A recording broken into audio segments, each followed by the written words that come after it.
But those folks were not only already doing illegal things, but they were all caught. So enforcement was 100%, okay? They caught everybody that was doing that. So these tags and everything else that we're working on now is not to help enforcement, but to follow what's going on with the law. Those folks that are doing what they're supposed to be doing do not need to assist enforcement on what's going on. People that break the law all over the place. We are not, catch them on something else. I mean, we don't have a red light on the end of your gun to show that your plug is in. We don't have highway patrol having pictures and boom boom taking how fast you're going. We're not assisting them on how to do their job. What we're trying to do here is if you've got somebody that's doing something illegal and enforcement needs to go in, they go in and take a look. What does the law say? So I would ask that you take a look at what it says in there. It says it needs to be a name tag stamped on there. That's all you need to do. Okay, every time we go in here and try and fine tune this a little bit farther, we're getting further and further what it says in the law, and we're getting further and further away from what we're trying to do. Enforcement's already been 100% on these things.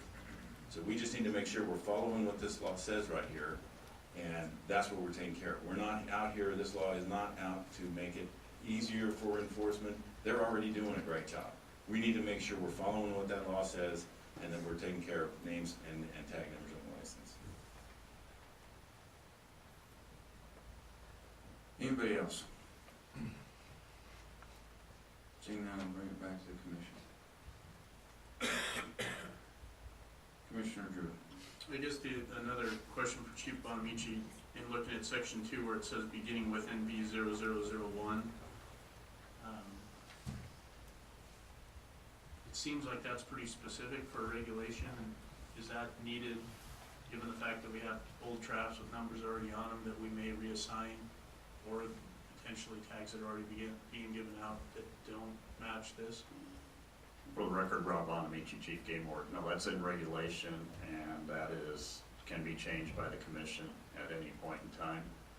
So you could either do a combination honor in regulation, the existing numbers, and then come up with a new method of assigning numbers. So there's all kinds of variables there, options available.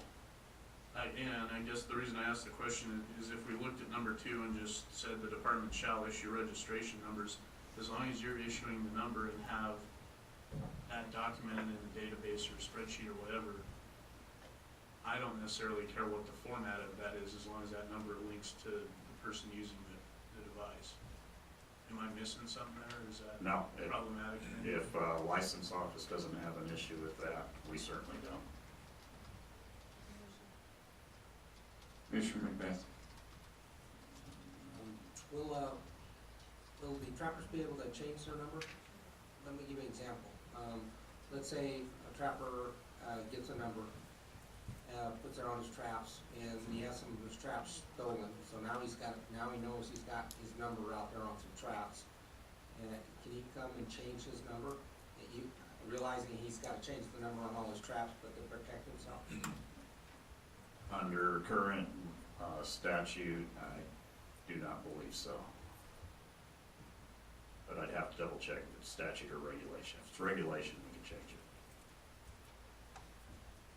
But I didn't bring my book up with me.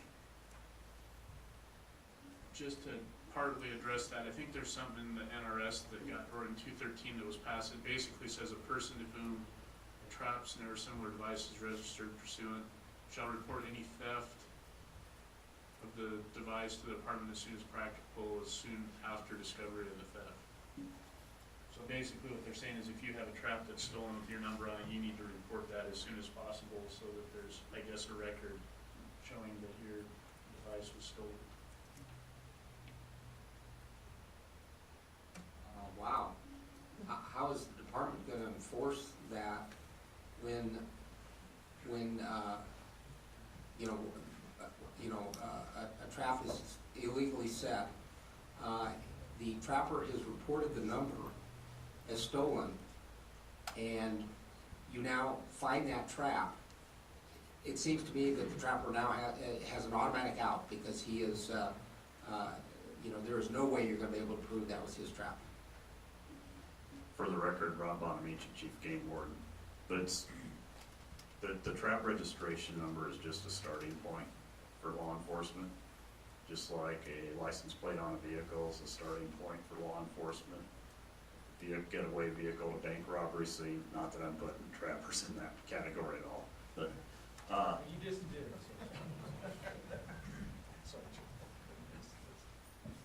but that's the starting point for enforcement. We still have to prove beyond a reasonable doubt that the trapper set that trap, whoever it was. If it's, my trap and somebody else stole it and they set it, game wardens can't automatically come to me and write me a ticket because it's got my number on it. Because that isn't out. So we have to sit on the trap, just like the 96-hour visitation, we have to sit there. Or set up surveillance or do something to prove beyond a reasonable doubt that that person did not visit the trap, which is currently required by law, as well as taking the animal out of the trap. It's a two-pronged requirement. But then at that point, it almost becomes that you have to catch the trapper in possession of the trap, and so the number becomes irrelevant at that point in time. So anyway, I'm just, as I listen to all this, I'm beginning to see what Mr. Blakesley's talking about, these numbers and what the issues are. And, we're going to have to give this some thought and as to how we register these traps and get you where you need to be as far as enforcement, but also to protect the trappers from situations where they are a trap is stolen and there's an attempt to maybe set one of them up. I don't know how. I'm thinking the worst case scenario, and I'm trying to be fair in all of this. I'm not opposed to the registration of traps, but I'm just listening to this. It seems like there's some issues here. Commissioner McNish. Yeah, and there might be some, it is complicated, but there might be some solutions. We're kind of dealing with it from an individual trapper standpoint, but unfortunately, we might be in a position where we have to consider each individual trap, where maybe your trap number includes, an NV0001-01 for trap number 1, 02 for trap number 2, 03, so that if there's something reported, I understand, but we're dealt with this hand, okay? The legislature says we shall do this. So this commission has its charge, and if that's a way of dealing with it, the other way is to allow. The alternative to that I can think of is to allow trappers to choose their own numbers, and if they lose one and choose not to change out their trap number, at the risk of somebody using it illegally and getting it pinned on them, then that's kind of a tough roll of the dice and pretty severe consequences. The alternative to that is that they relabel 300 traps. So that's not a real reasonable way. So maybe you really are into marking each trap. Hey, Endow, I lost trap number 0001-05. And I want to report it as if it's being used. It's being used illegally. So if you run across it, at least there's some protection for the trapper. And I'm throwing it out. I'm open for suggestions. So.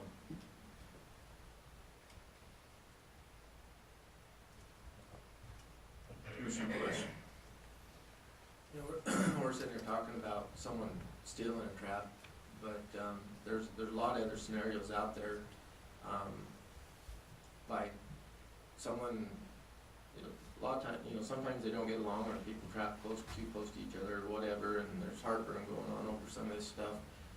And you may have your trap set there legally. Someone else will come hang a rabbit in the tree above your trap. That makes your trap illegal. And so, now wardens sitting there watching you, and if you walk up to your trap, you recognize that they're adversary. I think you'd have to you'd have to report it right away or whatever. But there's a lot of things that are created over this, and there's story after story after story of this stuff, and it could be a law enforcement nightmare. But I don't know what we do about it because it is law, but it is going to be trouble.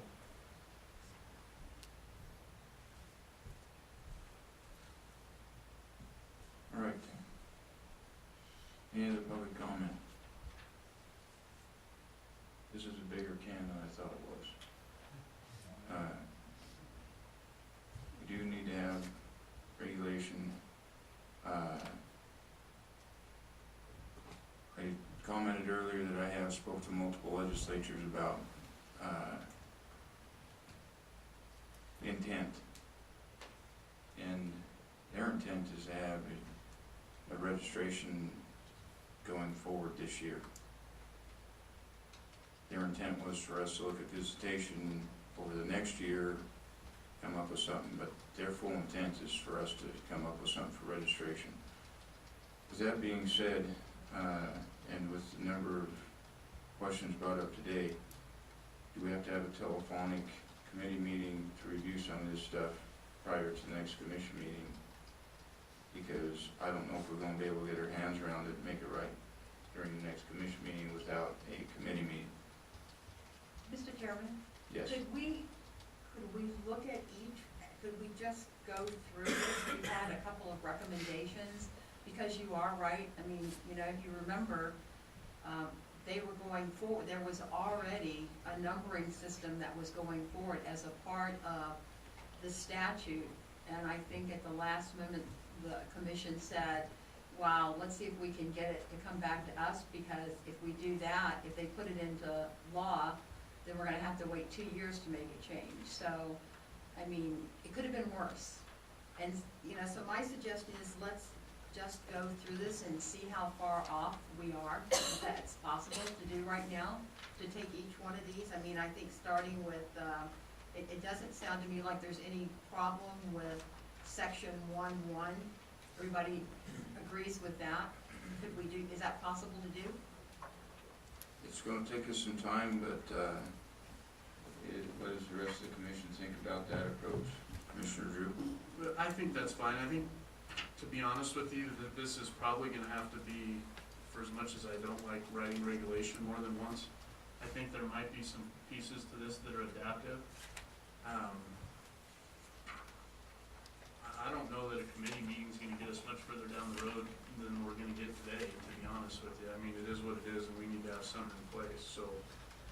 I agree with Commissioner Lane to say, you know, let's step through this and figure out what we can generally agree with without taking some sort of action for our agenda item, and then, you know, either hash out the stuff that we don't agree on or identify it at a minimum. Okay.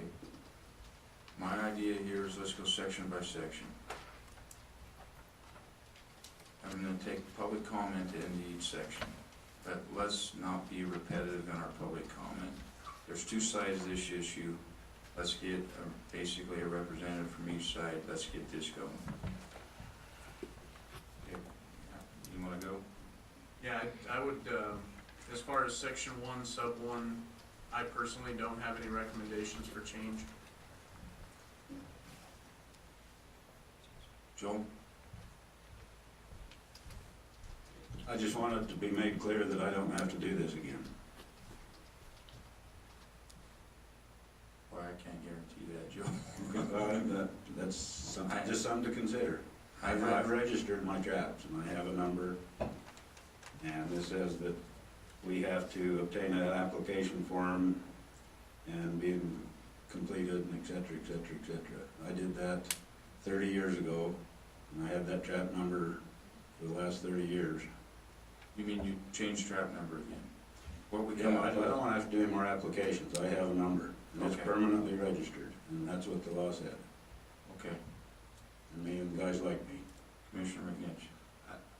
I have no concerns with people having their old numbers and using them and continuing to use them. I don't think that there's any issue that it's just an entry, is that right? So do we have any concern at all with the number that people pick? I mean, what if it's a kid's birthday or a grandpa's birthday or, 4th of July or whatever? For the record, Maureen Hunter, Nevada Department of Wildlife License Office. Currently, they are generated off the system, but we did load all the historical ones, and I have had trappers call and say, my number is this, right? And I confirm it for them. They are going forward using their old numbers. We've always treated it when it was just a May requirement, that if they were going back out in the field, they hadn't trapped for years, they could continue to use the number they purchased historically, because it used to be a must. So I don't see any change. That's how I read the intent of the statute, that, you didn't have to buy another one if you already had one, but going forward, anybody who didn't have one had to buy one. So that's how I was reading that intent. The application doesn't force that, change in that number, I guess is the No. question. They're in the system in the database with their old number, and if they don't have one, they're assigned one. Okay, so would existing trappers like Joel have to submit a new application through this part of it? Okay. The other thing I want to make clear on this is, and we had this, I thought it was an LCB, but I'm reading this proposed regulation. I don't want that information going to anybody unless you've got a court order. I thought that was covered. I'm not seeing it in what I've got here. I believe that's in the NRS, but let me check. It's Okay, a that's sealed covered. record. It's not in this regulation. Well, it wasn't treated that way for the 15 years that we had it. But I believe it is covered by the NRS that gave the authority back to the commission. Okay, thank you. Does anybody else have any public comment on section 1?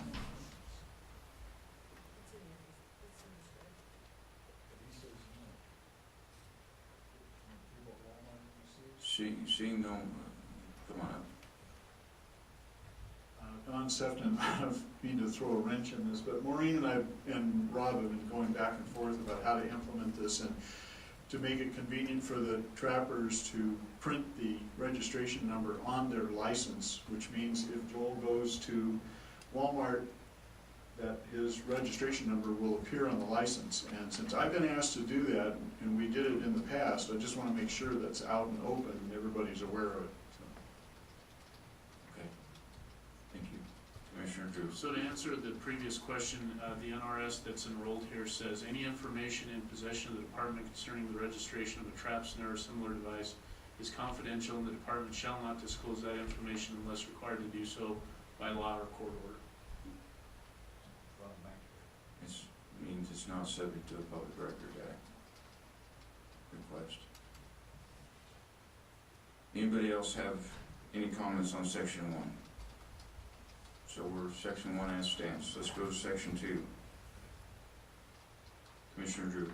I've got one just on the first sentence of section 1, sub 2, where it says the department shall issue registration numbers beginning with NB0001, that we'd strike beginning with NB0001. So it would just read, the department shall issue registration numbers, period.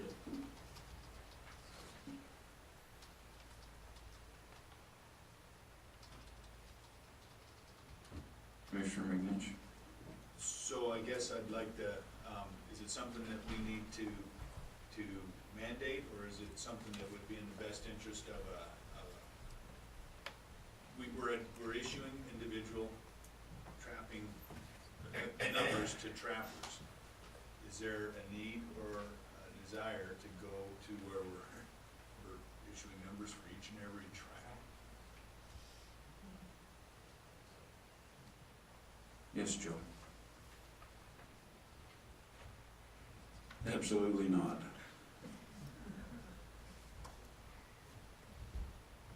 Let me just follow up. It's real easy, and I don't want to be critical, Dave, but it's real easy for somebody that doesn't have to do this to suggest that. I'm the one that has to do it. Okay, and the only reason I brought out there was in the best interest of what I perceive to be the best interest of the trapper. And if you're saying that as a trappers association, you're okay with representing that your trappers are going to take full responsibility for the traps that are going to get stolen, and there's nothing they can do to help them if they get stuck up in some legal issue, then maybe we're okay with that. Let me answer that. Tell you a quick story. When I first got my trap number in the late 70s or late 80s, I went over to Ely to get my number. Terry Crawford was the warden at the time. He said, Joel, this is all for you guys. You know, how can we prosecute a trap thief or an animal thief if I can't identify the trap? I said, sold. 15 years later, when this went to the legislature to be done away with, he caught me after a coalition meeting. He says, Joe, what's the Trappers Association position on doing away with the trap numbers? I said, remember that conversation we had 15 years ago? He said, yeah. I said, how many trap thieves did you prosecute in 15 years? He says, I don't know. I said, I do. It was 0. So we don't hold out any hope of this working for us in any way, shape, or form. This is not a good law. Let's make it convenient, quick, simple, get it in place, and understand that we cannot make it perfect, because, I mean, if you, everything that applies to gun laws applies to this, and it's odious. Thanks. I have a question about the numbers. You're talking, and we've heard discussion about a guy that was born in 1910, he's been deceased 20 years, he had a trap number, his traps are still out there. Could somebody else request that number, or is this still assigned to the deceased individual? It's on this record. What's that? It's on that hunter's record, trapper's record. I can't hear you, Maureen, I'm deaf on a good day. Maureen Hollinger, Nevada Department of Wildlife License Office. It's on that trapper's record, in the client record. So, So if that the new it was person assigned to could, him. the new person couldn't get it? It's been assigned, so no. It's I been- understand it. The license plate on my truck was assigned to my grandfather.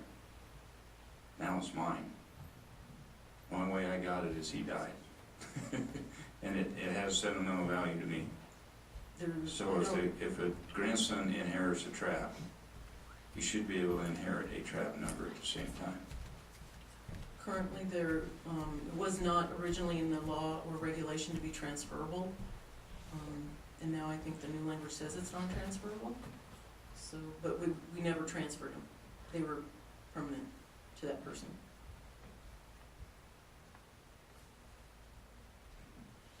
I'm just trying to figure it out for ease of people that inherited traps to kind of take some of that off. Joel? If you just follow the recommendation that a tag trumps a stamp number, that will cover that. Okay. Thank you. Yeah, just to point out, section 1, sub 2B states is non-transferable. It does state that, but we have the ability to change that.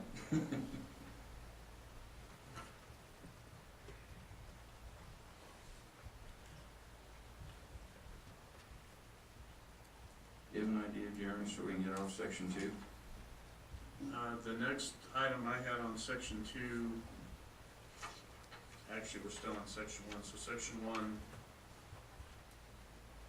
sub 2C, sub 2, which we've talked about, the language within 6 inches of the catching device, it sounds like, I guess my recommendation would be to simply strike that altogether. I think the department's intent was to have it 6 inches of an anchor point, so it sounds like it got mixed up with LCB.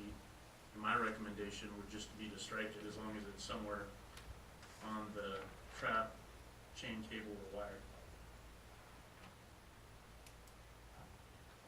Mr. Chairman? Yes. The only, I mean, since it does seem to be an issue, I guess I'm not opposed to having it anywhere on the wire, but I thought the whole purpose of this was to keep it away from the catching device and move it further away from the anchor point. So, I mean, can we, instead of saying within 6 inches, can we say in proximity to the anchor point? I guess my only comment to that is that if the trapper decides to trap it on their stamp, they're kind of taking the prerogative to put it on their trap. Okay. I think as long as it's on there, that's the important thing to me. Can I clarify that? I talked to Warden McCusker the other night, and he said, well, we want it 6 inches away so that we can see it. I said, well, how are you gonna see it if it's buried? The other thing is, that only applies to a tag. If we choose to stamp in the base of the trap, you can't see it because it's under the trap. I would say just delete that and forget about it. I don't think Rob has a problem with that. Okay.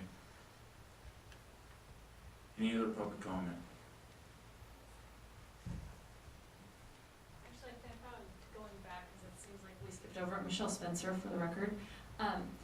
If you do away with the fact that it has to be permanently, the number has to be permanently given to somebody and then it's not transferable, if you do away with that, you actually solve many issues with the sentimental value of traps being passed down from grandfather to father to son, what have you, you actually eliminate that, because even if you obliterate, depending on how they do it, they can actually damage the trap to the point that maybe it doesn't work the way it was intended, and then obviously you'd have people who would not appreciate that the animals may be hurt further. So if you actually go back to that section and you do away with the fact that it has to be permanently given to somebody and not transferable, just like your license plate, you know, I don't understand why if my dad gave me one, I can't go down in my own name and put it in my own name if you do all that legally, so.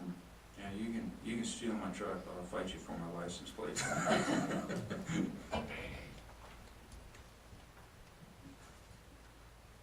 Commissioner Drew. I think there's two ways of addressing that. One is allowing a number and a tag. The other one would be not permanently assigning and making it transferable. It seems like the first option is a lot cleaner from an administrative standpoint. And it kind of gets to the same goal. The first option being the tag trumps the.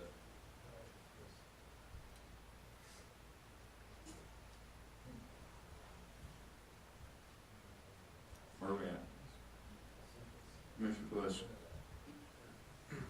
I got one concern with the tag attached on the chain at all. Some of these sets are not fixed to a tree or whatever, they're set on a drag. And so if you attach a metal tag like one of these here that isn't secured super well, as that drag load is through the brush or whatever, the tag could get drug off, and now you got an illegally set trap because you don't have that tag because of on the drag. So is there something that we need, is it gotta be a particular type of drag to make sure that it's secure? I mean, a tag where it's secure? I think it's incumbent upon the trapper to put it on there in a way that it's not gonna come off.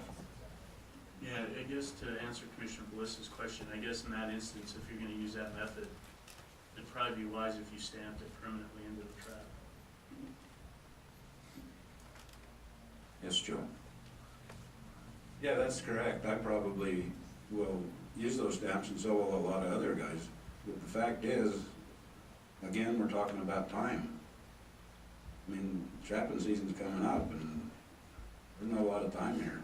Tags may be the option for a lot of guys this year. And, you know, there are guys, innocent people, that are gonna get in trouble over this. I never said it was a good law.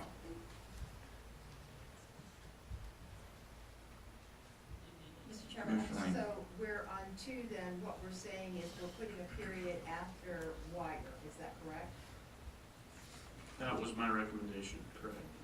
So you would strike, on section 1, sub 2, C 2, you would strike within 6 inches of the catching device.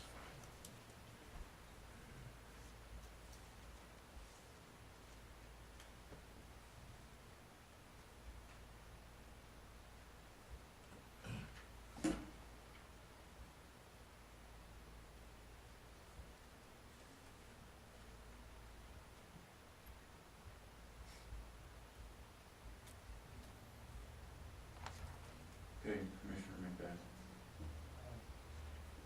What are we gonna do about this transferable issue? I mean, we've been talking about it, I'm not sure where we're at on it. If we're gonna do away with it, I might have a suggestion. In my opinion, in the scenario that I brought up, I'd like to see the non-transferable go away. I think you As long as as long as the old guy still had, if he wants to keep it as active number, he owns it. Like a license number, you see people running W license numbers in Washoe County that you know the guy didn't give him that number, they just wanted a little W number on their truck. But it had to be inactive for so long for somebody else to pick that low W number up. So if a trapper doesn't pick up his number, it's a abandoned number at that point, the way I see it.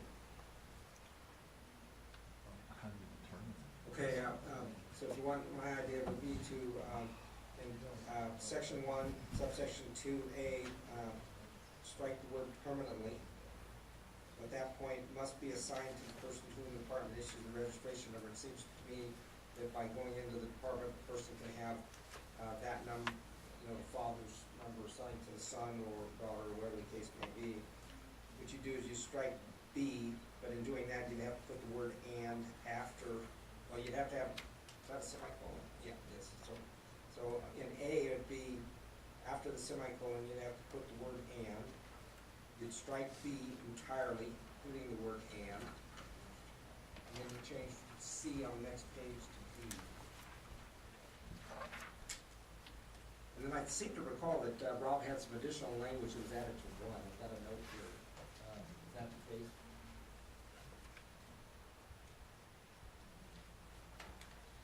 Are all your stamps at least an inch length and height? Is that an issue? Probably not, but my feelings are to make this as simple as possible. I would say strike it. As long as it's legible. Yeah, if it's not legible, I mean, that satisfies what we're trying to do here. Okay.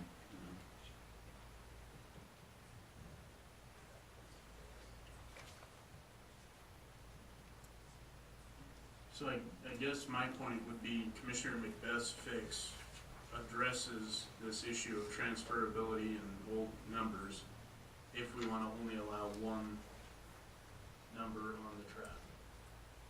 And the other option would be to say if you have a stamp number and a tag, you can only have one tag.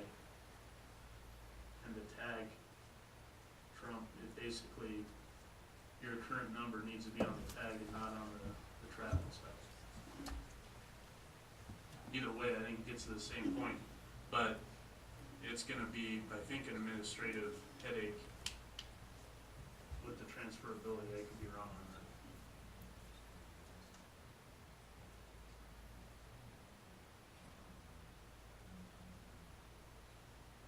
that. Anything else?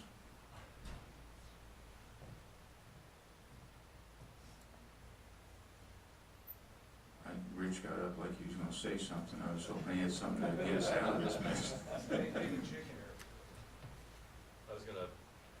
Rich Haskins, Deputy Director. I understand the DMV issue where you have a license plate. It's not used for a period of time. It's assumed to be abandoned. How are we gonna verify that a trap registration number's been abandoned? If somebody has not held a trapping license with that trap registration number in the last 3 years, it's public property. So you'll have to write that into the regulation then? Yeah. 3 years.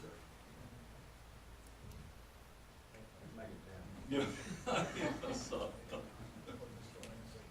Yes, Maureen. Maureen Hellinger, Nevada Department of Wildlife License Office. Just this year, with this going back to a must, I had someone come back after 15 years of not trapping to go back out in the field. He wanted to make sure he still had his number. And that's fine. If I give up my license number for 3 years, it's open property and I would have to start over again at that point. I couldn't say it was mine before, I want it back. It doesn't work that way. Commissioner Drew. Just given the timeframes we're on and having to write everything, all the rules for transferability, I don't know that we want to go there. Yes, Trish. Yes, Trish Swain. We have a lot of concern about the time frame, the time crunch. Are we gonna have to go back to LCB with all this disemboweling of what's been written here?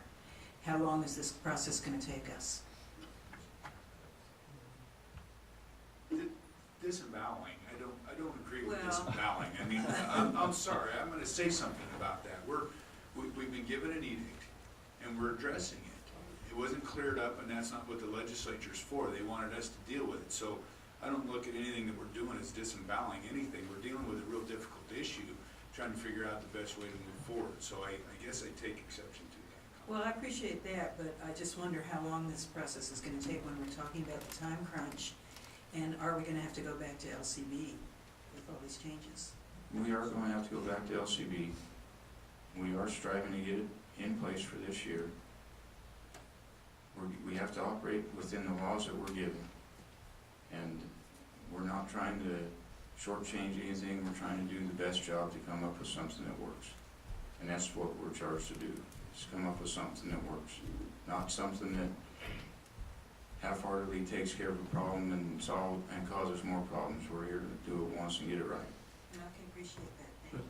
Just to be clear, this has to go back to LCB even if we didn't change anything.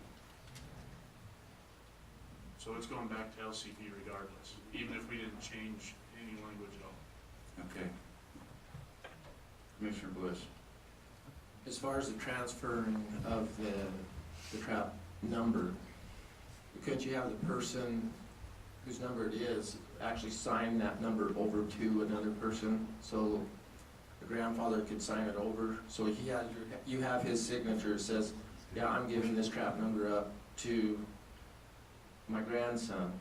And, or if that person, say that person's deceased, there has to be, you know, that type of a record that says, well, you know, that person's deceased, and we would like to transfer his trap number into his grandson's name.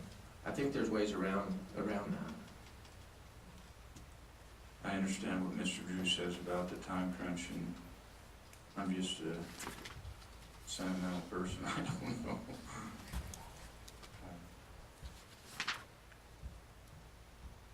Where are we at? Mr. Chairman, Yes, Bob. maybe I can help clarify real quick. For the record, Bob Bruner, I think if we go with, licensing department has already said, if you're not already in there, then you're assigned a new number. That's clean and quick, and that's already done. And if we use tags, as the tag is the trump number, then you can keep your sentimental number too. That to me just seems like the easiest way to do it. And, Yeah. I think that we've largely gotten here. Do you think that, I'd ask Maureen, is that with the proposed change that Commissioner Macbeth threw out, do you think that takes care of it? Maureen Hollinger, Nevada Department of Wildlife. I really like that idea. It's so simple. Okay, have we got it in here, or do we need to put something else? Do we need to clarify it better? Commissioner Macbeth's proposal allows transferability, right? So that actually gets us back into having to write rules on how you do the transfer. You'd have to have language in regards to the tag trumping, but I think it's doable. I think the regulation doesn't have to deal with every single little aspect of this. I think that, you know, if we hit the you know, what is required, we can leave it to the department to administer that and get to where they need to be, because, you know, I think what's important is that, you know, because I can see situations where there's a trap already, I mean, a number already on a trap, and regardless of sentimental value, you know, you just want to use that one number. And so if you know, if you inherit all these traps from your father, you know, it's great. It's, you know, sentimental value is great. I understand that, but from a practical standpoint, it's just great having only one number. And if that's the number the trapper wants to go with, then he can do that. Yeah, I think the only thing that needs to be done is on is in B. Well, so to deal with, what you probably have to do is put, after B2, you'd probably have to put some flush language in that says, in the event there is both a number stamped on a trap and a number used on a tag that is different than the numbers stamped on the trap, that the number on the tag overrides the number on the trap. Rob? For the record, Rob Buonamici, I'm going to throw out some proposed language. The department shall issue registration numbers. Each registration number, A, must be assigned to the person to whom the department issues the registration number. That's Commissioner Macbeth's change. And B is transferable pursuant to department policy. C must be clearly and legibly stamped on the trap, snare, or similar device. Period. And then 2 reads with Commissioner Drew's change, a period after wire and strike within 6 inches of the catching device. And then 3 reads as is, currently written, but at the end, unless a tag is used.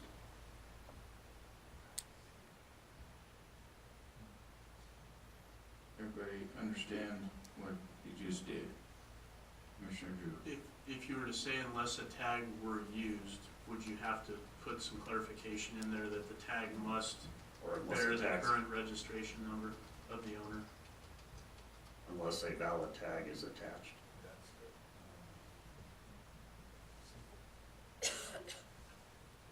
And that tag would have to have the current owner's number. Right, to be valid. Yeah. Commissioner Wayne? Could you go through that one more time if you don't mind? Sure. I'm not guaranteeing it's gonna be the same. Okay, section 1 remains, section 1 sub 1 remains as is.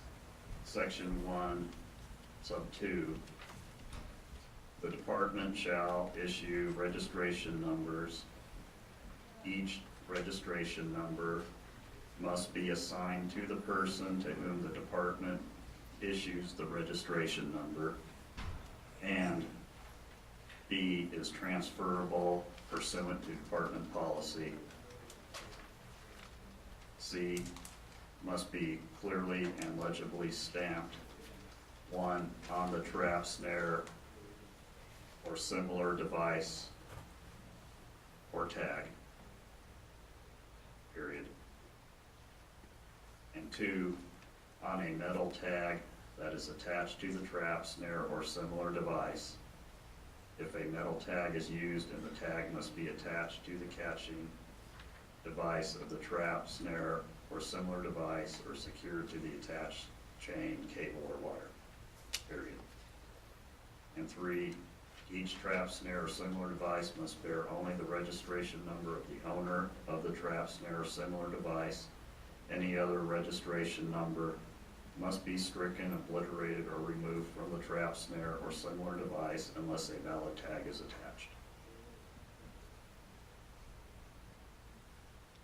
Did I capture everything?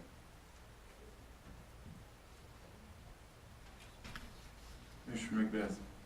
And where is the provision where if a trap is stolen that the number is reported? Is that already in? That's in statute. Yeah, that's in the NRS.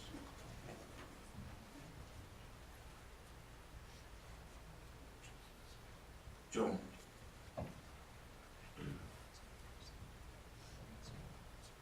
So did I just hear we're gonna obliterate again?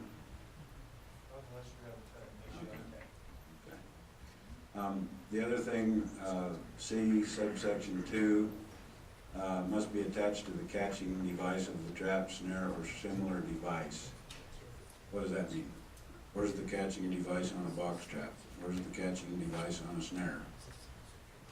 Maybe we can just eliminate catching device.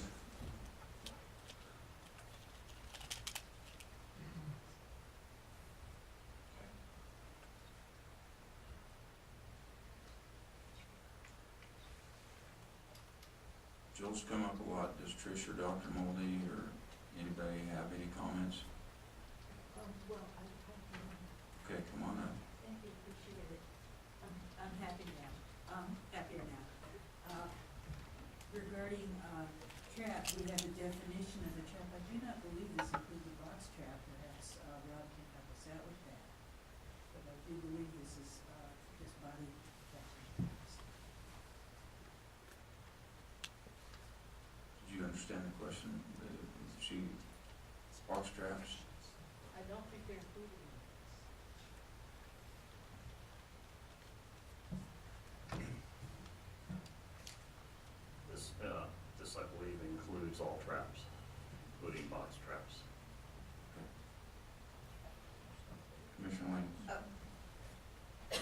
that's for people with a trapping license, is that correct? Because because other people besides trappers use box traps, I just wanna clarify that. Yeah, this is specific to, well, I'd have to research that real quick, give you. Yeah, and just to be clear on the trap definition, since I've got this handy computer up here. The definition of trap per SB 213, trap means a device that is designed, built, or made to close upon or hold fast any portion of an animal, which I would assume hold fast would include box trap. Yeah, it holds an animal. Yeah. It's not holding the body, but it holds the animal. All right. Mr. Wallace? Mr. Buonamici, does this include my gopher trap? No, we don't enforce, yeah. I'm just making sure we're not overlooking something. And there's, I believe, Commissioner Drew's got the NRS up. Yeah, it says each trap, snare, or similar device used in the taking of wild mammals must be registered. And then I believe there might be a provision for agriculture in there.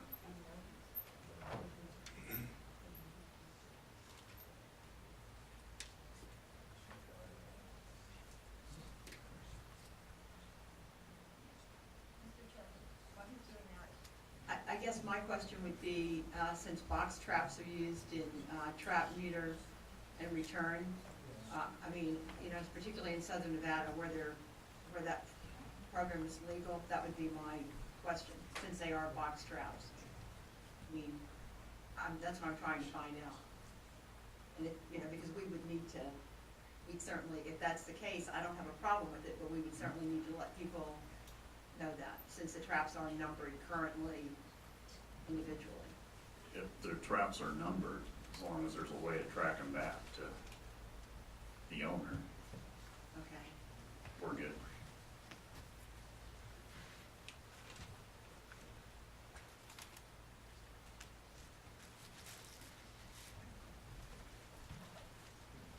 I have a suggestion. What if we take 45 minutes for lunch before we close this agenda item to give us time to think about everything that's gone on? And if we can't have commission discussion about it, if, you know, we can't sit there at lunch and deliberate this item, but we can think about it individually, and if we have something we need to talk about, we can come back and talk about it at that point. So unless I have an objection to taking a 45-minute break at this point, I think that's probably... Mr. Chair, heaven forbid that I would ever interfere with a lunch break, since, you know, I do fuss about that issue, but I just want to make sure that, I mean, it seems to me, based on that we've discussed this whole area, and it doesn't appear to me that there are any outstanding issues that we haven't addressed at this time. Do we have a clean enough version that we are comfortable with? Part of the reason I'd like to take a lunch break is maybe some NDOT staff would not get as long a lunch break as we do, so we could have a clean version. Sorry, Rob. I'm volunteering lunch for everybody but Rob. I'll buy you some, Rob, and bring it back. But I think we would all be more comfortable if we did have a version that we could put on the screen, and the only way I can see to do that is to take a break at this point, get something put down, have everybody have their eyes on it, and then walk out of here feeling better about where we're at. Mr. Walls, did you have any comments on that approach? What do you need for lunch, Rob? I'll bring it back. Kind of like stuck in a trap, huh? Yeah. Yeah, we'll take you to 96 hours, don't worry.